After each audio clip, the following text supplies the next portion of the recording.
professores, por favor. Glória a Deus. Irmãos, eu quero convidar-nos a abrir a palavra de Deus nessa manhã, na carta que Paulo escreve ao seu filho na fé, segundo Timóteo,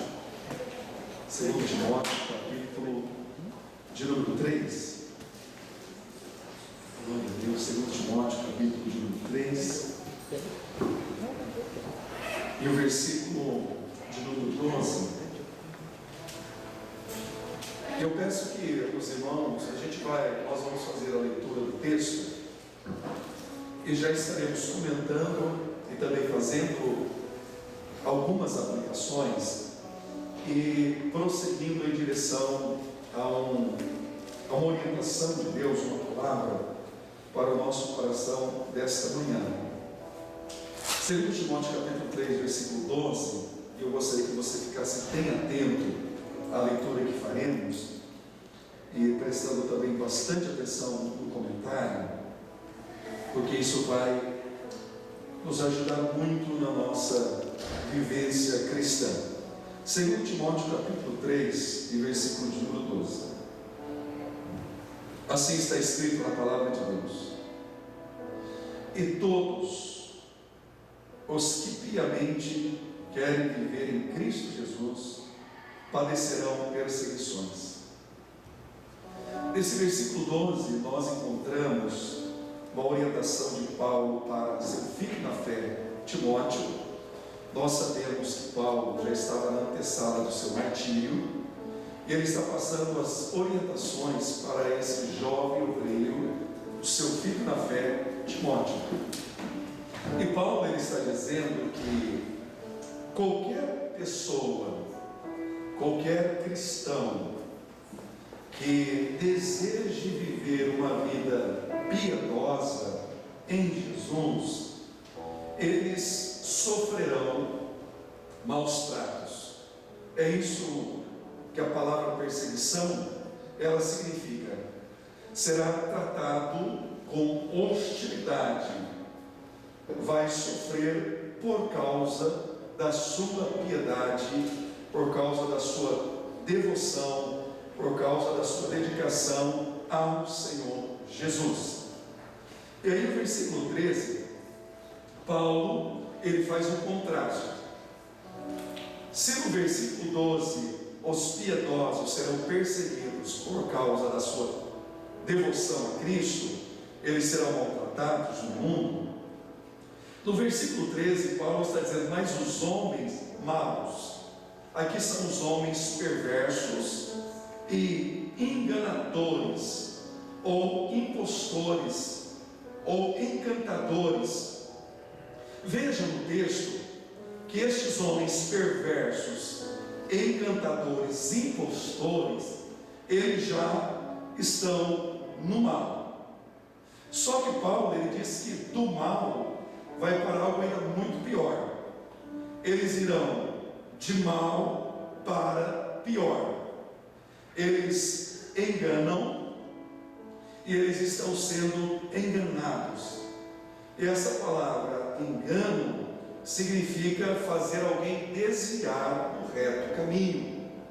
Então nós vemos que estes homens perversos, enganadores, eles se posicionam com a intenção de desviar alguém do reto caminho. Mas esses homens, eles vão de mal para pior, desviando pessoas do caminho, mas eles também estão desviados dos caminhos do Senhor, do reto caminho de Deus. E aí Paulo ele faz um contraponto no versículo 14. Aí ele diz, tu, aí nós temos aqui a palavrinha porém, né? Tu, porém, que da língua portuguesa é uma conjunção que expressa uma oposição em relação ao que foi dito. Então Paulo está fazendo uma oposição, porque no versículo 13, os homens perversos, eles vão de mal a pior, tentando de todas as formas fazer com que as pessoas desviem do reto caminho. Mas ele fala, tu, porém, permanece. Interessante que essa palavra permanece, ela aparece em João capítulo 15, do versículo 4 ao versículo 10, inúmeras vezes. Jesus disse: estar em mim, ou algumas traduções, permanecer em mim. E é justamente a mesma palavra que o apóstolo Paulo ele está utilizando. Tu, porém, fazendo essa contrapondo o versículo de número 13, ele diz: permanece, ou seja, permaneça o mesmo, não se torne outro diferente, não partir. É isso que o texto ele vai nos orientar, e também a orientação que Paulo estava passando para Timóteo. Tu, porém, permanece, não parta daquilo que você aprendeu, e de que foste inteirado, sabendo de quem o tens aprendido. E nós encontramos nessa mesma segunda epístola, no capítulo 1, versículo 13, capítulo 2, versículo 2, Paulo dizendo que Timóteo recebeu, através dele, a orientação da palavra de Deus.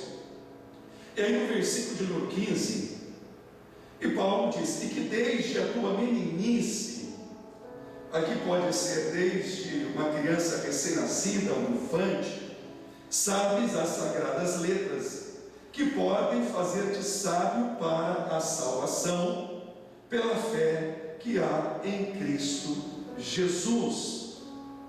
Aqui nós podemos nos lembrar de João capítulo 5, versículo 39, quando Paulo está dizendo que Timóteo sabe as sagradas letras desde infante, ou desde o seu nascimento espiritual, e essas palavras que podem fazer sábio para a salvação.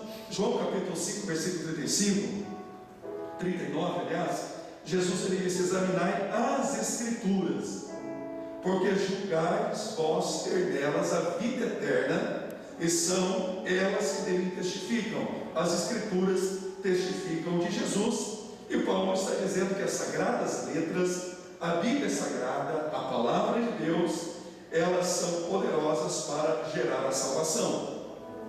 E aí no versículo 16, nós encontramos Paulo dizendo que toda Escritura divinamente inspirada é proveitosa para ensinar, para redarguir, para corrigir, para instruir em justiça.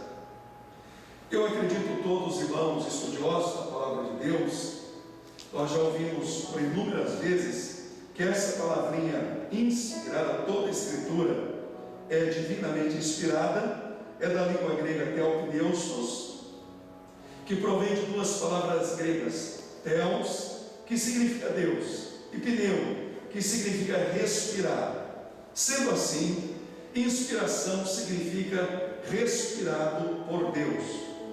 Toda Escritura, portanto, é respirada por Deus, é a própria vida e a palavra de Deus. Amém, irmãos? É isso que Paulo está orientando o seu filho na fé, Timóteo. Toda Escritura, ela é respirada por Deus, do Gênesis ao Apocalipse, é a própria vida e a palavra do próprio Deus. E aí nesse versículo Paulo diz que essa palavra, que é totalmente respirada por Deus, que tem a sua origem no próprio Deus, ela é útil, ou seja, ela é lucrativa. Ela é lucrativa para qual finalidade? Para ensinar. Para ensinar, e aqui é o ensino, a instrução, a doutrina, os preceitos divinos. Então, essa Escritura, que é respirada por Deus, ela é lucrativa para doutrinar, para trazer instrução, mas ela também é lucrativa para redarguir ou para corrigir. Aqui é para pôr à prova alguma coisa, para testar, como nós encontramos ali no livro do Apocalipse: colocaste à prova alguns que se dizem apóstolos, mas não são. Então a palavra de Deus, que é toda respirada pelo Senhor, ela é proveitosa para colocar à prova alguma coisa, para verificar se realmente é verdadeiro ou se alguma coisa ela é falsa. E Paulo diz também nesse versículo que ela também é útil para corrigir, ou seja, para restaurar ao estado correto aquele que se desviou, ou errou o alvo, ou está com o alvo errado. A palavra de Deus, que é toda respirada pelo Senhor, ela é proveitosa para restaurar ao estado correto, ao aperfeiçoamento de vida e ao aperfeiçoamento do caráter. Irmãos, lembram que o autor da Epístola aos Hebreus diz que a palavra de Deus ela é viva e eficaz e mais penetrante que qualquer espada de dois gumes, penetra até a divisão da alma e do espírito, das juntas e medulas, ele é apta para discernir as intenções e pensamentos do coração. Então Paulo está dizendo que esse livro, que é divinamente inspirado, ele é útil para promover o aperfeiçoamento da vida e do caráter. Tem dois textos que eu tenho orado na oração, Deus nos dá coisas tão maravilhosas.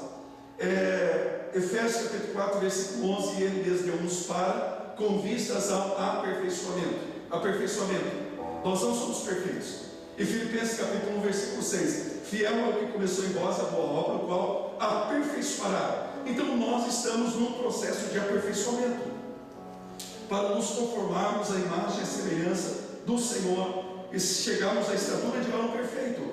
E a palavra de Deus, a Bíblia Sagrada, ela é proveitosa para gerar em cada pessoa um caráter santo, uma vida separada e dedicada para o Senhor.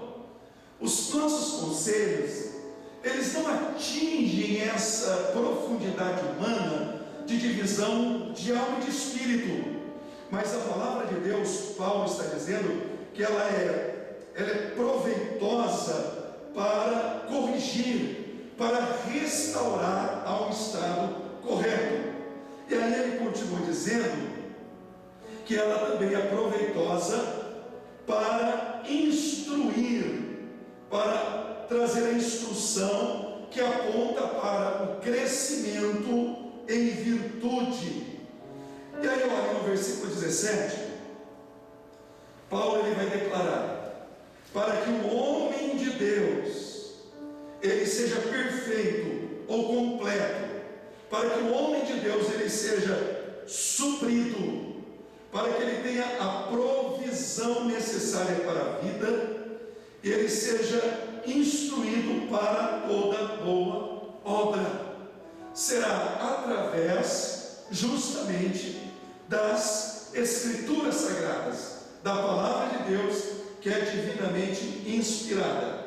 Agora, continuando a leitura da Bíblia Sagrada, nós chegamos no capítulo 4, no versículo 1. Eu peço que os irmãos tenham um pouquinho de paciência comigo, porque nós estamos estabelecendo uma base para nós conversarmos a respeito de um assunto que é muito importante, que nós estamos vivendo nos nossos dias. 2 Timóteo capítulo 4, versículo 1. Paulo começa dizendo: conjuro-te, ou seja, Paulo está testificando, ele está dando um solene testemunho diante de Deus e do Senhor Jesus, que há de vir julgar os vivos e os mortos pela sua epifaneia, ou seja, pela sua manifestação, quando Jesus, naquele grande e glorioso dia, ele virá para julgar a terra num aspecto futuro e no seu reino. Então Paulo está dando esse testemunho de maneira solene. Ele está testemunhando diante de Deus e do Pai. E aí no versículo de número 2, o testemunho de Paulo diante de Deus e do Senhor Jesus, que vai ter um dia do julgamento, na sua vinda, que ele vai vir para julgar o mundo. No versículo 2, Paulo ele diz, lembre do capítulo de número 3 e o versículo de número 16, que toda a Escritura ela é respirada por Deus. Aí agora Paulo ele vai dizer que pregues a palavra. Essa palavra pregues é querusso,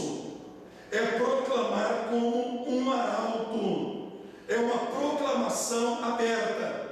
Paulo está dizendo que Timóteo deveria ser um arauto, proclamar abertamente a palavra. Palavra, lembra de João capítulo 1, versículo 1? No princípio era o Verbo, e o Verbo era Deus, o Verbo estava com Deus. No princípio era o Logos. Logos é a palavra, a expressão de Deus. Então Paulo está dizendo: pregue abertamente a palavra, porque toda ela é o Respiro de Deus, é o Respiro do Senhor. E aí ele vai continuar dizendo: pregues de maneira pública, aberta, enches a tempo e fora de tempo. Ou seja, tendo ou não oportunidade, proclame abertamente essa palavra que é divinamente inspirada. Aí ele vai dizer: redarguas ou corrige, é a expressão achar em falta, é exigir prestação de contas, mostrar para alguém a sua falta através das escrituras sagradas, porque ela penetra no mais profundo do coração humano. Então Paulo diz: redarguas, corrige, repreendas, aqui é reprovar e censurar severamente, exortes, aqui é chamar para o meu lado, convocar, consolar, encorajar e fortalecer através da palavra de Deus. E aí tudo isso deve ser feito com toda a longanimidade, com toda a paciência, com toda a perseverança, com toda a constância, com toda a firmeza. Porque nessa mesma carta Paulo vai dizer que há alguns que resistem. Então não são todos que receberão a verdade para a salvação. Haverá aqueles que resistem. E Jesus falou da parábola do semeador: 3/4 não produziram os resultados esperados, os frutos. Uma caiu ao pé do caminho, entre pedras e entre espinhos, e apenas uma caiu em boa terra, mas produziu 30, 60 e 100 por um. Então Paulo diz que tudo isso deve ser feito com toda a perseverança, com toda a firmeza, com toda a constância. E aí, ensinando a doutrina, novamente nós encontramos aqui ensino, instrução e preceito. Versículo 3, aí Paulo ele vai dizer a importância de nós entendermos e cremos que toda a Escritura ela é respirada por Deus, e nós devemos proclamá-la abertamente como um arauto do Senhor. Porque no versículo 3 Paulo diz: porque virá tempo, vai chegar um tempo, e aqui é um tempo certo, em que as pessoas eles não sofrerão a sã doutrina. Aqui é justamente o que Paulo estava dizendo no versículo de número 2: para com toda longanimidade e doutrina. Aqui a doutrina é a mesma palavra que nós encontramos no versículo que nós estamos observando, no versículo de número 3. E doutrina é ensino, instrução, os preceitos. Virá tempo que não suportarão a sã doutrina, a instrução, os preceitos do Senhor, mas tendo comichão nos ouvidos. Comichão é coceira, aquela coceirinha gostosa nos ouvidos. Ele diz que ajuntarão, empilharão para si mesmos. Aqui a palavra doutores é mestres conforme as suas próprias concupiscências. Mestres, doutor, professor, alguém que é qualificado para ensinar, ou alguém que se acha qualificado para o ensino.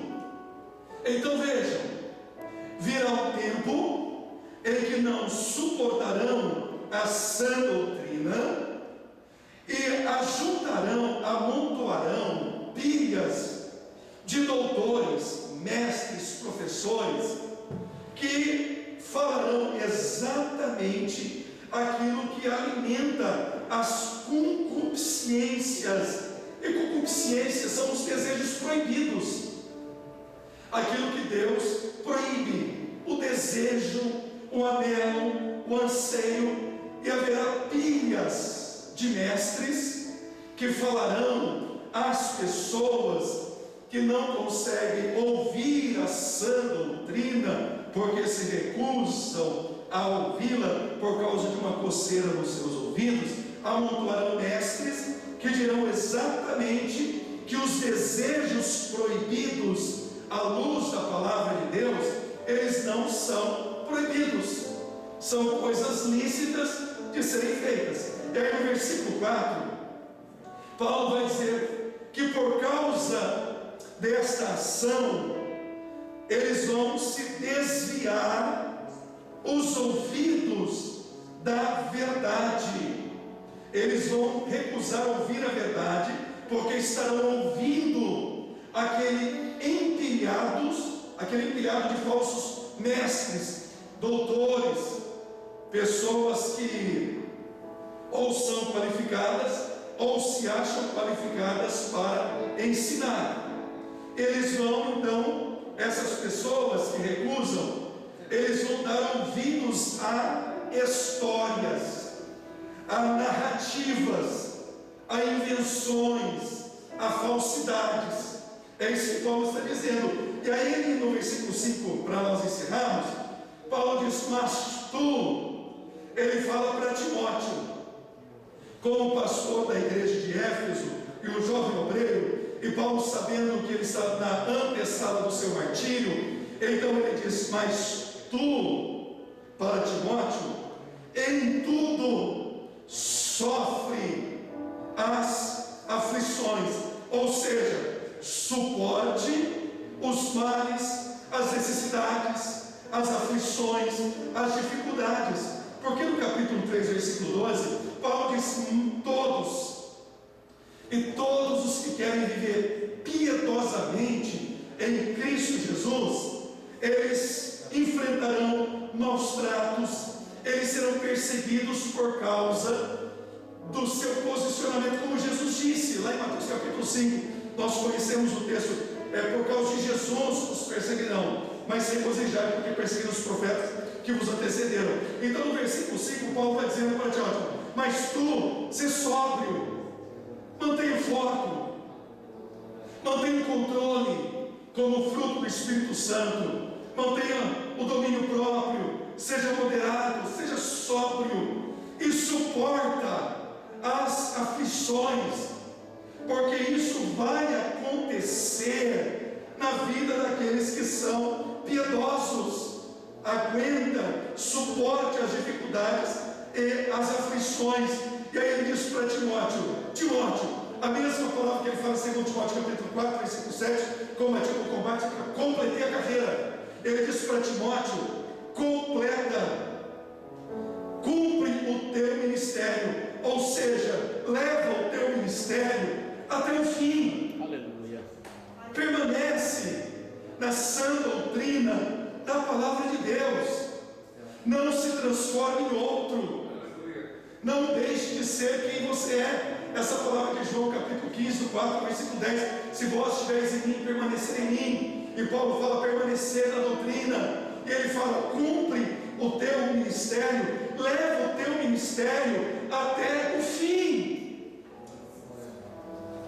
Porque à medida que nós nos aproximamos de Jesus, e Deus transforma a nossa vida e gera em nós o seu caráter, é justamente as situações que nós enfrentaremos.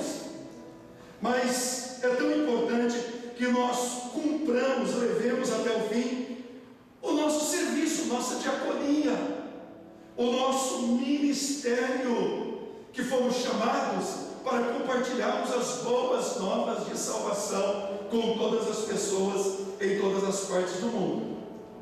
Pois bem, irmãos, estabelecida esta base, eu gostaria de dar prosseguimento em um assunto que nós já estudamos juntos em escola dominical. E eu vou pedir que você preste bastante atenção, porque é algo assim muito importante e dentro dos dias que nós estamos vivendo. Não é novidade para ninguém que a Bíblia sempre sofreu ataques ao longo dos séculos. Não foram poucas as tentativas de desacreditá-la ou até mesmo aboli-la da sociedade. Como nós vimos, como nós estamos vendo, ela foi retirada das escolas, ela foi retirada das universidades, ela foi retirada dos parlamentos. As táticas para eliminar ou abolir a Bíblia da sociedade, elas já foram muitas. Às vezes, elas já foram queimadas, como nós encontramos no Antigo Testamento nos dias de Jeremias. Outras vezes, ela foi considerada como perigosa, como nós vimos há pouco tempo aqui na China, que os ensinos da Bíblia eles eram perigosos e eles incentivavam a violência. Outras vezes que era obsoleta, ou seja, ultrapassada, arcaica, desnecessária. Enfim, em diferentes momentos e épocas sempre houve algum levante contra a autoridade das Escrituras. E hoje, irmãos, não é nada diferente. Infelizmente, há quem afirma que a Bíblia precisa ser atualizada. E Paulo, ele chama pelo nome as pessoas que trazem dificuldade à igreja. Emineu, Fileto, Alexandre Latuelo. E quem disse isso, muitos outros já disseram, mas recentemente Ed Renekiewicz diz que a Bíblia ela precisa ser atualizada, porque ela está desatualizada. Geralmente esse posicionamento é tomado quando se trata de questões de natureza social e comportamental. Assim, há quem defina que a Bíblia ela precisa ser ressignificada. Em outras palavras, para essas pessoas, a palavra de Deus está desatualizada nas questões sociais e nas questões comportamentais. Ou no mínimo, que ela foi mal traduzida, mal interpretada e mal aplicada. E é tudo que nós estamos contemplando nos nossos dias. Há um espírito que está agindo. E Paulo disse, que há o espírito do anticristo está agindo no mundo, o espírito da iniquidade. E não é incomum nós encontrarmos na literatura, naquilo que nós lemos, irmãos, é interessante como algumas produções literárias, elas impactaram o mundo. É impressionante. Livros escritos no século XVIII, no século XIX, geraram uma revolução no pensamento de toda uma sociedade. E ainda hoje, nós encontramos na literatura, nos livros, nas mídias sociais, nós encontramos expressões como a era do vazio, pós-verdade, o fim das certezas, a cultura líquida, ou ainda a desconstrução. Nós vamos ouvir muito a respeito desse termo. São formas diferentes para nomear o mesmo fenômeno cultural que impera na sociedade contemporânea, ou na sociedade que é denominada pós-moderna. Em palavras mais simples, esse modelo ou esse paradigma cultural, ele se contrapõe ao cristianismo. Ele procura desconstruir não apenas a herança cultural produzida pelo cristianismo no Ocidente, a partir de 1517, quando Martinho Lutero fixa as 95 teses na porta da igreja de Wittenberg, na Alemanha. E interessante, irmãos, olha que coisa bonita, Eu estava conversando com o irmão, e Martinho Lutero, ele era um monge de ordem agostiniana, os irmãos conhecem, e Martinho Lutero se casou, através do conhecimento da palavra de Deus, do estudo, a justificação pela fé. E Martinho Lutero, ele foi terrivelmente atacado pelo catolicismo romano, dizendo que uma das razões do seu casamento é porque ele era um homem de baixa moral e ele estava interessado apenas na satisfação dos desejos carnais. E Martinho Lutero, ele disse que, ele disse que, irmãos, olha, pastor, os irmãos, nós vamos fazer cor a Martinho Lutero. Ele disse que 1 ano de casamento era muito mais útil para promover a santificação de uma pessoa do que 10 anos no monastério. E não é verdade? casamento é um lugar onde Deus nos aperfeiçoa. São duas pessoas que vêm de mundos diferentes, mas ali vão sendo moldados pela palavra do Senhor e vão sendo transformados e vão cada dia mais se amando e caminhando juntos. Então veja, a partir então de 1517 nós encontramos Martim Lutero, aquela revolução no Ocidente, através da reforma protestante, os ensinos da palavra de Deus, que foi moldando o mundo. E agora esses posicionamentos pós-modernos e essas expressões que nós ouvimos, a era do vazio, o mundo da pós-verdade, o fim da certeza absoluta, não há mais o absoluto. Então essa é uma característica destes tempos que nós estamos vivendo, que querem na verdade contrapor o cristianismo e desconstruir a herança cultural que foi produzida pelo cristianismo. Eles querem erradicar os princípios éticos, morais e espirituais que são legados do cristianismo. E nós sabemos que a consequência de tudo isso, ela é devastadora. É a tentativa de relativizar as escrituras sagradas. É a tentativa de não ter absolutos na sociedade. Eu peço que o irmão abra, por favor, em Isaías capítulo 5, versículo 20. Isaías capítulo 5, versículo 20. E pode fazer a leitura, por favor.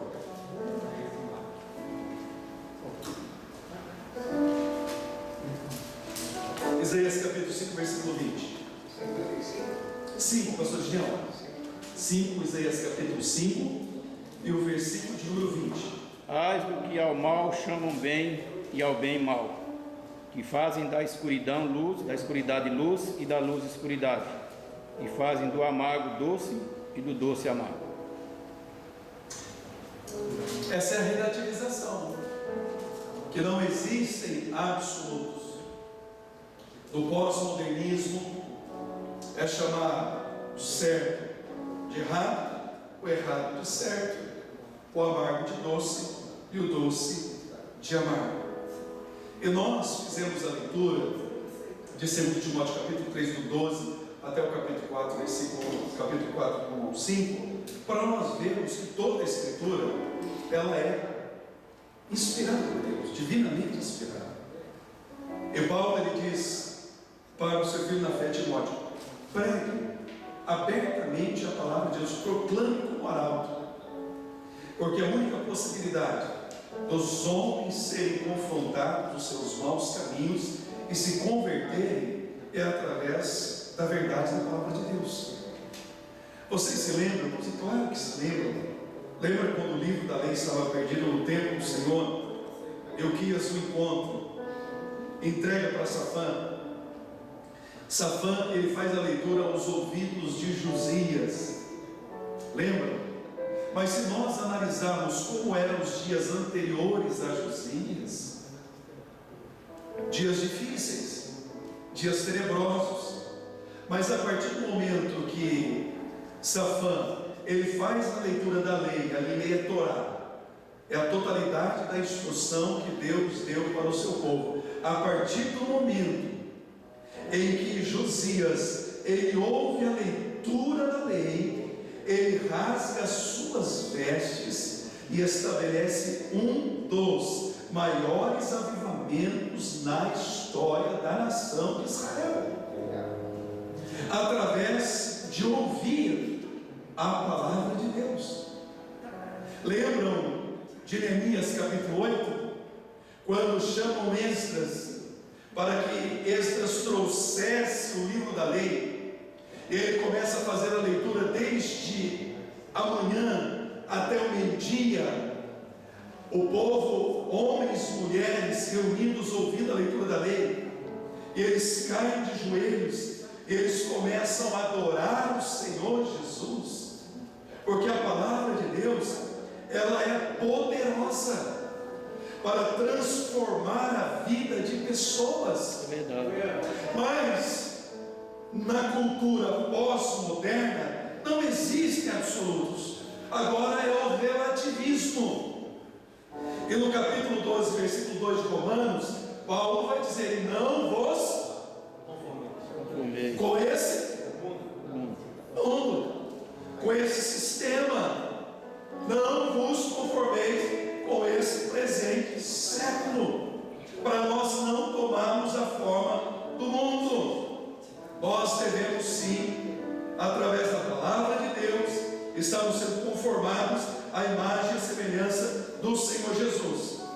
Dentro dessa nova configuração cultural, o relativismo é inevitável.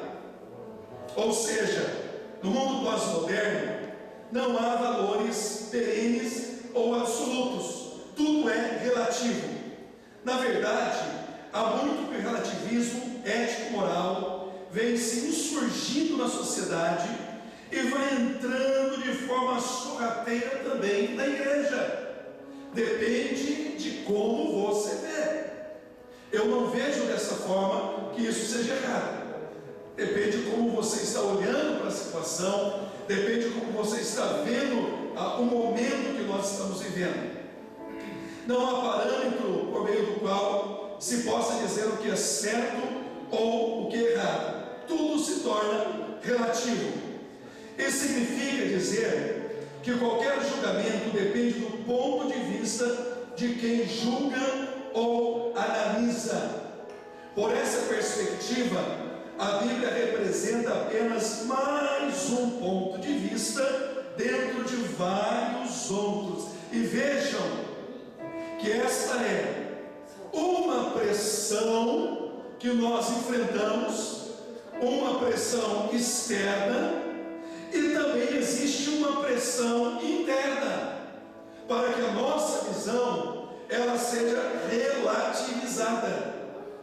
Paulo ele vai dizer, ele reúne os anciãos de Éfeso e ele diz: depois da minha partida entrarão no meio de vós lobos ferozes que não pouparão o rebanho e falarão coisas perversas com a intenção de atrair discípulos após si. Então é justamente o tempo que nós estamos vivendo. A sociedade, a mídia, a grande mídia, tudo depende do teu ponto de vista. Não é assim como você diz, e não é dessa forma. Não é assim que a sociedade determina. Não é assim que as autoridades estão vendo essa situação. Não é assim que os nossos governantes estão vendo esse momento. E aí então tem-se a criação de uma narrativa. O Salmo 11, verso 3 diz: destruindo os fundamentos, o que poderá fazer o justo? Essa é a pergunta do salmista e que ecoa em nossos dias. Os fundamentos estão sendo derribados, eles estão sendo destruídos. O errado está se tornando certo perante a sociedade e os órgãos que governam a sociedade, mas o erro aos olhos de Deus, ele sempre será errado. É preciso que nós observemos que isso não é um fenômeno que acontece de maneira aleatoriamente ou impensado. Trata-se de uma narrativa ardiosamente construída com o fim, com o objetivo de desconstruir os princípios cristãos e substituí-los por outros. O objetivo é erradicar a herança judaico-cristã e substituir por outros valores que não sejam os valores bíblicos da palavra de Deus, para criar-se então uma nova sociedade. E aí que se cria uma narrativa ou uma história para se chegar a esse fim.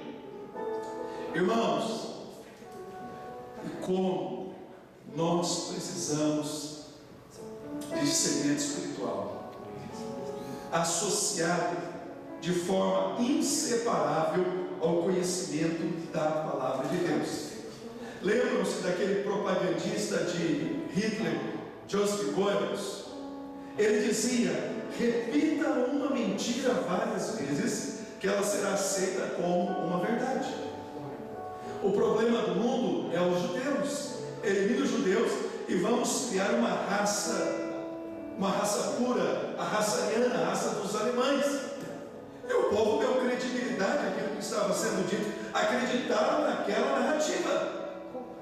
E quando nós olharmos para as notícias, para os noticiários, para nós olharmos para as manchetes, nós precisamos tomar muito cuidado, porque estão construindo narrativas, estão construindo histórias com a finalidade valores judaicos cristãos de uma sociedade. Dentro desse modelo criou-se uma nova moralidade, uma nova ética e, portanto, uma nova forma de dizer que o certo é errado, o certo não é mais certo, o errado não é mais errado. Por esse novo modelo, está correto dizer que o aborto não é proibido através da leitura da Bíblia Sagrada. Não. O aborto é uma questão de saúde pública. Não é uma questão, não tem nada de errado. É como eles buscam nomes sofisticados e usam de artifícios da linguagem para tentar dar uma ressignificada em um termo, para encontrar uma justificativa para dizer que o aborto não é errado.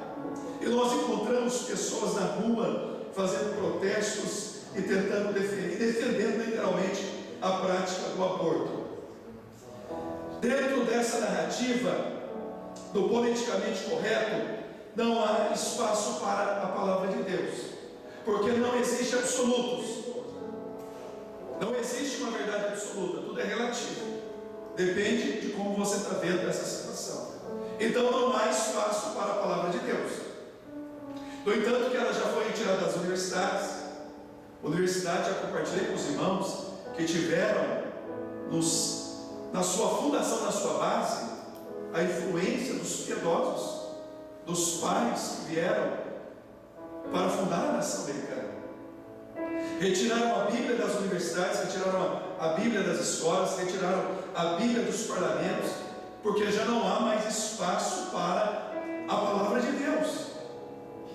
Não há mais espaço, porque não há absoluto. Agora depende de como você vê essa situação. Ela é uma verdade para você, mas ela não é uma verdade para todas as pessoas, não é uma verdade universal.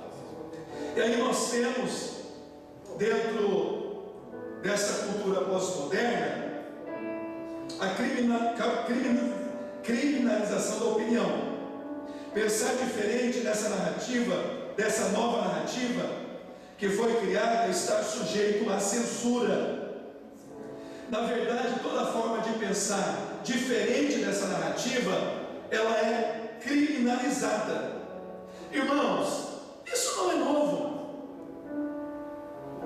Quando nós olhamos, por exemplo, para a palavra de Deus, lembra os dias de Jeremias? Todos estavam dizendo que a Babilônia jamais entraria em Judá e destruiria Judá. Vem Jeremias e fala: olha, não é bem assim. O mal está ali fora, eles vão vir, eles vão entrar, eles vão destruir, eles vão levar para o cativeiro e vão ficar 70 anos longe dessa terra. Jeremias, ele era tido em credibilidade.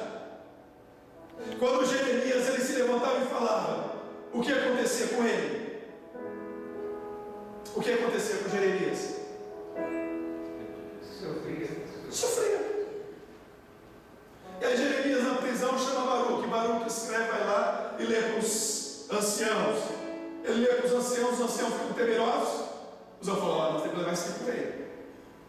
Chegam lá e falam para o rei Joaquim, chegou essa palavra. Aí Geleu pede para fazer a leitura na quarta página que estava lendo. Ele pega e rasga tudo quando inverte, joga no fogo. E não quis ouvir. Não quis ouvir nem Jeremias e não quis ouvir nem Baruque, porque era uma voz que destoava daquilo que todos estavam dizendo: paz e segurança, tranquilidade, jamais sobrevirá. Quer dizer, na verdade, Jeremias ele está mancomunado. Jeremias ele está de mãos dadas com Babilônia. Ele está querendo enfraquecer o exército. E aí Jeremias falou: gente, é o seguinte, é melhor a gente se render, a gente se entregar para a Babilônia. Vamos nos entregar, porque ninguém vai morrer. A gente vai ser levado 70 anos fora, Deus vai trazer novamente, mas ninguém morre. Mas acha que eles criam isso? O que eles fazem? Perseguem Jeremias, lançam Jeremias naquela cisterna sem água, e Jeremias é tratado por um estranho de uma forma tão refinada que nem os seus o trataram, Ebed-Meleque. Retira Jeremias e o trata com um amor diferenciado. Mas vejam, pelo fato de Jeremias ele ter uma palavra diferente daquela que estava predominando nos seus dias, ele foi perseguido, ele foi aprisionado, para que não se falasse mais aquele tipo de discurso. Mas depois de ser rasgado, queimado, aquelas palavras que eram de Deus para a nação, Deus falou: Jeremias, escreve tudo novamente e escreve mais coisas que ainda hão de acontecer à nação de Israel, à nação de Judá. Aí nós temos outro exemplo, Micaías. Os irmãos conhecem o texto. Todos estavam dizendo acerca de Acabe exatamente o que ele queria ouvir. Acabe e Josafá, vai ficar tudo bem, só para a guerra, vence, tudo bem. Josafá falou: não tem mais ninguém para consultar, tem Micaías, chama Micaías. Ele não fala bem de mim, mas tudo bem, chama ele. Micaías, aí o que vai acontecer? Você pode ir, você vai vencer. Aí falou: tá, está zombando de mim. Falou: pelo amor de Deus, fala a verdade. Então eu vou te falar, você vai e não vai voltar, você vai morrer. Eu vi Israel disperso pelos montes, você vai morrer. Porque era a única voz que falava diferente de todas as vozes do reino do norte. E qual foi a consequência? Falou: prende ele, trata pão e água, sofrimento para ele. Eu falei: quando eu voltar, a gente vê o que vai fazer. Se você voltar, Deus não volta, não vai voltar não. Então vejam que nós já tínhamos nos dias do Antigo Testamento a censura de alguém que falava contrário àquilo que estava sendo dito, estava indo embora. No Novo Testamento eu achei fantástico. Depois do arrebatamento da igreja, no livro do Apocalipse capítulo 12, Deus vai levantar duas testemunhas. E diz, irmãos, olha que coisa tremenda. Os irmãos leitores da Bíblia vão encontrar expressões semelhantes no livro de Atos dos Apóstolos. Aqueles que perturbam chegaram também aqui. Atos 17, acho que é. E tem um texto também que vai dizer: esses paroleiros também chegaram aqui. E lá em Apocalipse capítulo de número 12, as duas testemunhas que Deus vai levantar no período da grande tribulação, e que serão profetas. O profeta é aquele que fala em nome de Deus, no lugar de Deus, e vai falar as palavras de Deus, e receberão o seu poder para abrir o céu e fechar o céu. Está no texto, os irmãos podem ler. E durante 3 anos e 6 meses eles vão atormentar a terra. Essa é a expressão, atormentar a terra.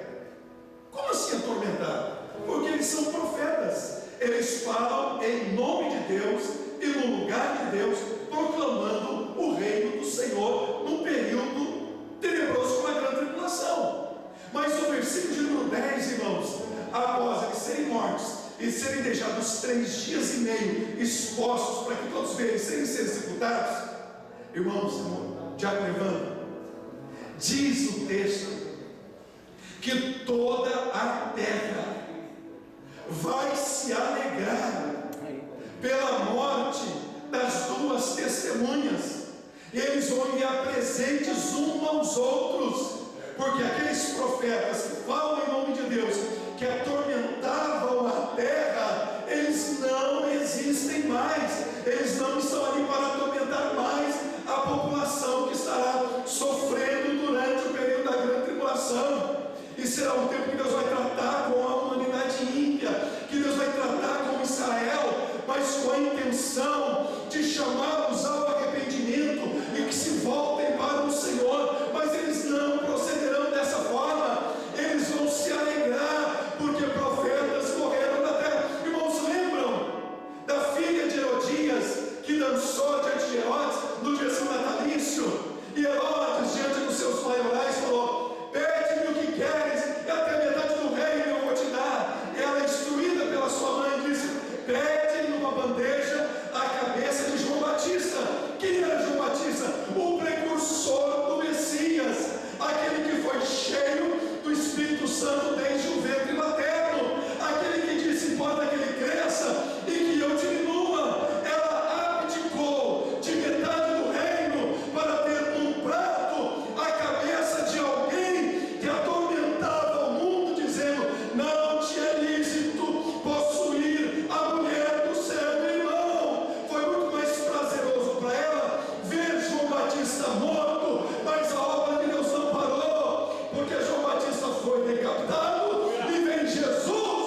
Cristo Jesus, eles padecerão perseguição.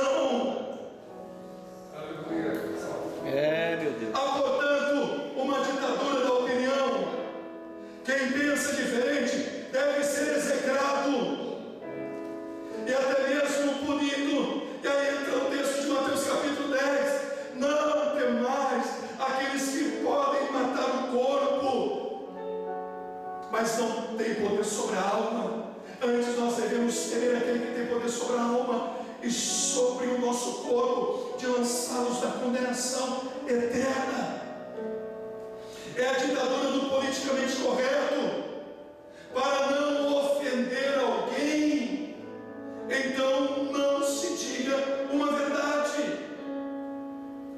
Mas nós olhamos para a palavra de Deus, irmãos. Por isso que eu fiz a leitura com os irmãos, que toda a Escritura, ela é respirada por Deus, e ela é útil, ela é proveitosa para corrigir o homem, para trazê-lo ao caminho correto. Aleluia. Somente a palavra de Deus, aleluia, pode transformar uma sociedade que esteja mergulhada num caos, como nos dias que antecedem Josias. O mundo estava num caos, idolatria, promiscuidade, mas ouviu a leitura da lei, e a palavra de Deus entrou no coração de um homem, e um homem impactado pela palavra gerou mudança em toda uma nação, porque a palavra de Deus, ela é poderosa. Aleluia. A palavra de Deus, ela é poderosa.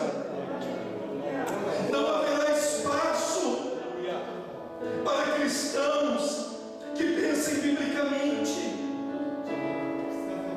É verdade. Nós seremos considerados, e já somos, politicamente incorretos, porque dizemos verdades bíblicas que as pessoas se sentem ofendidas, mas a verdade, João 8,44, o pai da mentira é o diabo, e ele trabalha através da ferramenta do engano.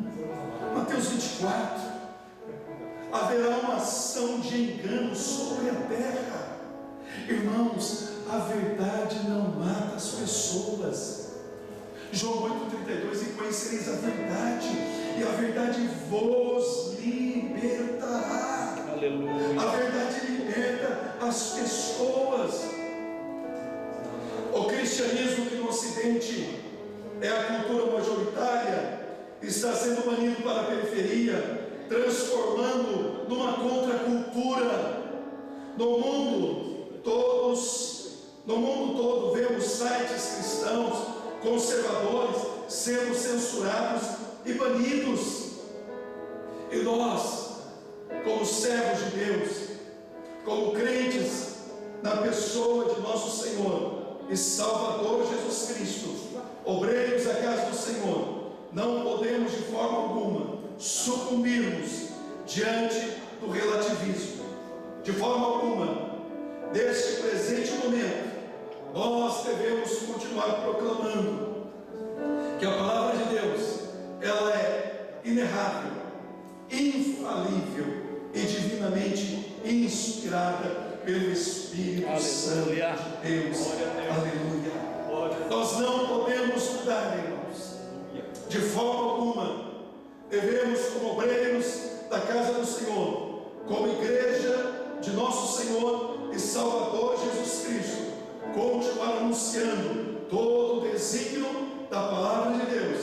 Pregue a palavra, tendo oportunidade ou não tendo oportunidade, anuncie a verdade. Ela libertará os homens, os cativos serão livres, em nome do Senhor Jesus. Em nome de Jesus. Não sucumbamos, irmãos, a esse relativismo. Não. Existe sim uma verdade universal, é a palavra de Deus, que deve ser pregada no Brasil, no Japão, em todas as partes do mundo, pregada com amor, pregada com temor, pregada com reverência, mas não deixemos de anunciar a palavra do Senhor Jesus. Pregue a palavra, anuncie a palavra de Deus, porque ela transforma a vida de pessoas, ela liberta a sociedade.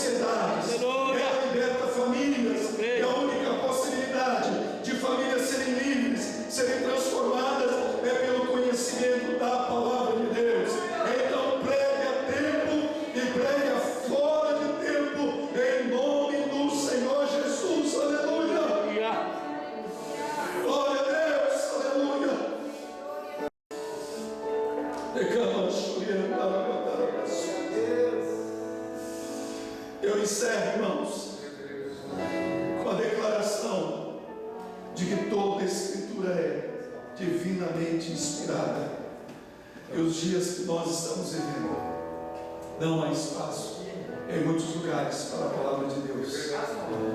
Mas essa palavra, ela está no nosso coração. Aleluia. E nós a anunciaremos. Oh, glória. Nós a proclamaremos em nome do Senhor. Aleluia, Jesus. E o Senhor, Ele prometeu que Ele estaria conosco todos os dias, até a consumação dos séculos. Aleluia.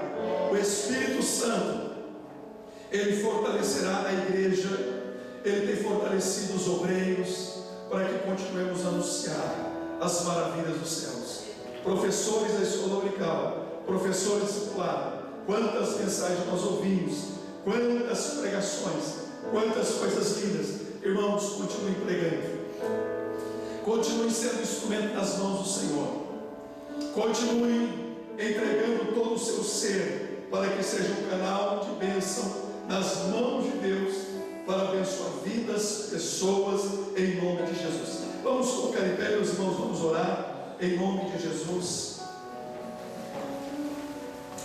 Aleluia. Paizinho, Senhor, nós te louvamos por essa manhã. Aleluia. Nós te agradecemos, ó Deus Todo-Poderoso. Senhor, este assunto que nós estudamos hoje, Senhor, já foi assunto estudado na escola dominical. Meu Deus, e como o Senhor tem ministrado ao nosso coração nos dias que nós estamos vivendo. Ó Senhor Jesus, ó Deus Pai Todo-Poderoso, nós clamamos, nós pedimos que o Senhor venha encher, meu Deus, cada cristão com o teu Espírito Santo. Aleluia.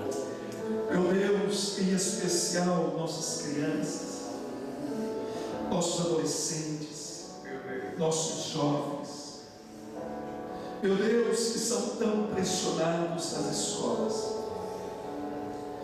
Meu Deus, no nome do Senhor Jesus. Ah, Senhor, dizer alguma coisa diferente daquilo que está sendo dito em sala de aula é ser chamado de fanático. Meu Deus, e essa pressão com a intenção de intimidar os nossos filhos, meu Deus, das mídias, para que nós nos silenciemos e busquemos outros nomes para chamar aquilo que o Senhor chama de pecado. Meu Deus, hoje disse muito fake news, mas a tua palavra diz mentira. Ó Senhor Jesus, nós precisamos tanto da tua presença. Aleluia. Nossas famílias, meu Deus, Pai, diante de uma classe da escola dominical, diante dos novos convertidos da classe discipular, ou dando aula para as crianças, Senhor, nos ajuda, Aleluia. capacita-nos, Senhor. Meu Deus, no nome de Jesus. Ó Senhor, nós reconhecemos o quanto nós precisamos do Teu Espírito Santo.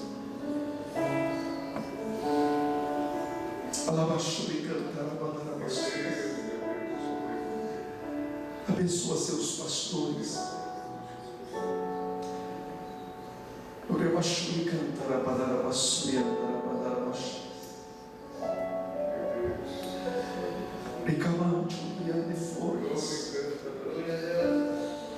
Que nós não venhamos a nos envergonhar com o Evangelho, pois é o poder do Senhor para a salvação de vidas. Abençoa meu irmão, Senhor. Abençoa o ministério do Senhor na vida do meu irmão e da minha irmã. Usa, Senhor, nesta última hora. Capacita, Senhor, nesta última hora como ele nunca foi capacitado antes. as tuas palavras nos lábios dos teus filhos sejam como fogo, Aleluia. e como martelo que esmiuça a terra. E as armas que o Senhor nos deu, elas são poderosas para a destruição das fortalezas, para que milhares de cativos sejam libertos e conheçam Jesus, Aleluia. o Filho de Deus.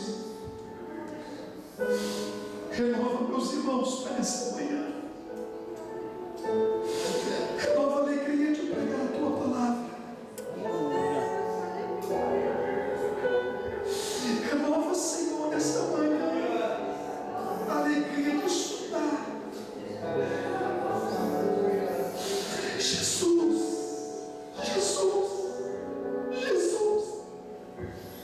Renova-nos nesta manhã e abençoa a tua igreja, para que o mundo seja abençoado através da igreja.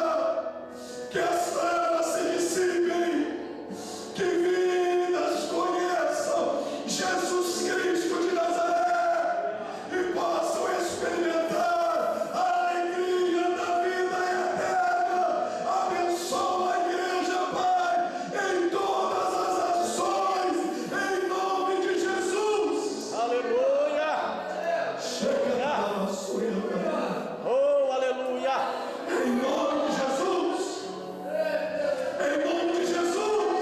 Bendito seja o teu nome, Senhor. Meu Deus, na nossa leitura bíblica, Senhor, nos nossos momentos de estudo, meu Deus, ilumina o nosso entendimento, dá-nos o espírito de sabedoria e de revelação, para chorarmos a sós com o texto, para nos alegrarmos junto com o texto e compartilharmos como a mulher samaritana.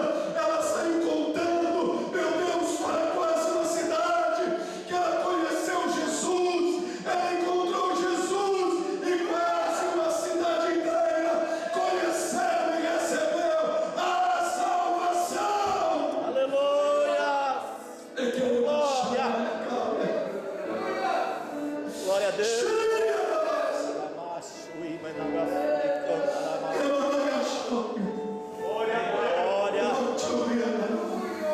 Santo Deus. Queremos dizer obrigado, Senhor,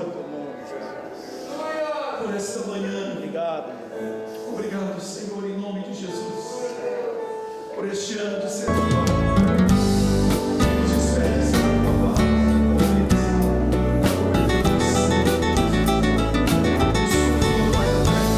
Eu sei as lutas que te afligem são imensas, e até pensas que não vai mais suportar. São duras provas pelas quais estás passando, grandes muralhas que estão a te cercar. Mas, meu irmão, não desanime, siga em frente, verás que logo o socorro vai chegar.